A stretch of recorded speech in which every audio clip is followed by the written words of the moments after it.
Good afternoon, Andarki. Thank you very much. Firstly, stage మీద ఉన్న CP గారికి, additional CP గారికి and DCP గారికి and Governor of Rotary Club.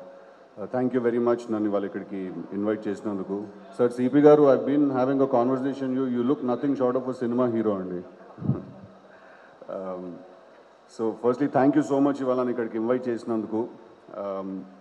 Road safety and awareness week, very beautiful cause, social cause. ఈ ఈవెంట్కి వస్తే నాకు నా లైఫ్లో జరిగిన కొన్ని ఇన్సిడెంట్స్ గుర్తొస్తున్నాయి. నాకు తెలిసి నేను ఇంజనీరింగ్ చదువుకుంటున్నప్పుడు అనుకుంటాను, ఎగ్జామ్ రాసి కీసరగుట్ట నుంచి ఈసీఐఎల్కి ట్రావెల్ చేయాలి, బైక్ మీద ట్రావెల్ చేస్తున్నాను.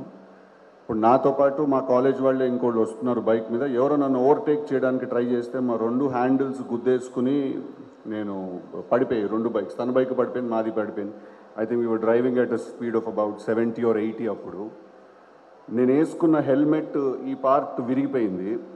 ఈ హెల్మెట్కి ఈ పార్ట్లో ఒక చాలా పెద్ద హోల్ పడింది. ఆ రోజు నాకేమీ అవ్వకుండా నేను బతికే ఉన్నాను అంటే దానికి కారణం ఆ హెల్మెట్. ఎందుకంటే ఆ హెల్మెట్ చూస్తే నాకు భయం వేసింది. ఓకే, ఇది నా తల అయి ఉండేది అని అనిపించింది నాకు, ఇది నా స్కల్ అయి ఉండేది అని అనిపించింది. అలాగే ఒకసారి మెనీ ఇయర్స్ లేటర్ రాజమండ్రి దగ్గర నుంచి వస్తున్నప్పుడు ఎవరో డ్రైవ్ చేస్తున్నారు మా వాళ్ళు. ఏదో చిన్న రోడ్ మధ్యలో సడన్గా ఏదో బైక్ ఏదో రావడం వల్ల మేము బ్రేక్ కొట్టగలిసి వచ్చింది. స్కిడ్ కొట్టి కారు 360 degree టాప్లు అయిపోయి మొత్తం పడిపోయింది కారు, అంటే మొత్తం ఉల్టా పడిపోయింది కారు. ముగ్గురం ఉన్నాం కారులో.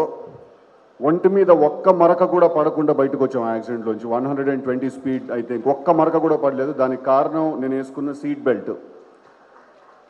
సో అలా నాకు లైఫ్ 2 సార్లు నాకు ఆపర్చునిటీ ఇచ్చింది. అందుకే నేను తర్వాత డీజేటీలో అనే సినిమా తీసి మీ అందరిని ఎంటర్టైన్ చేయగలిగాను. నేను అలా ప్రతిసారి అందరికీ ఇస్తుందో లేదో తెలియదండి, అది క్యాచ్ ఇక్కడ. నాకు 2 సార్లు ఇచ్చింది because I was lucky enough. So rules government వాళ్ళు పెట్టేది మనం ఫాలో అవడం కోసం, మన సేఫ్టీ కోసం, అట్ ద సేమ్ టైం అవతల వాడి సేఫ్టీ కోసం కూడా. అది మనం గుర్తుపెట్టుకోవాలి. ప్రతి ఒక్కళ్ళకి ఇంట్లో వాళ్ళ రాధిక వెయిట్ చేస్తుంటుంది కదా,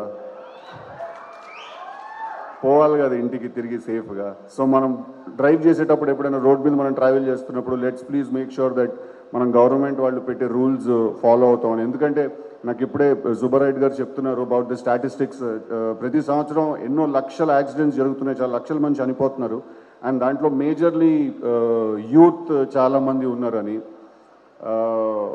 సరే, వాళ్ళు ఇంటికి బ్రెడ్ విన్నర్స్, వాళ్ళే డబ్బులు సంపాదించి ఫ్యామిలీని పోషిస్తారనే విషయం పక్కన పెట్టేస్తే, చాలా సంవత్సరాల వరకు కూడా మర్చిపోలేని, దానిలో నుంచి బయటికి రాని, కోలుకోలేని సంఘటన అవుతుంది అది. ఒక ఫ్యామిలీలో ఒక డెత్ ఏదైనా జరిగితే.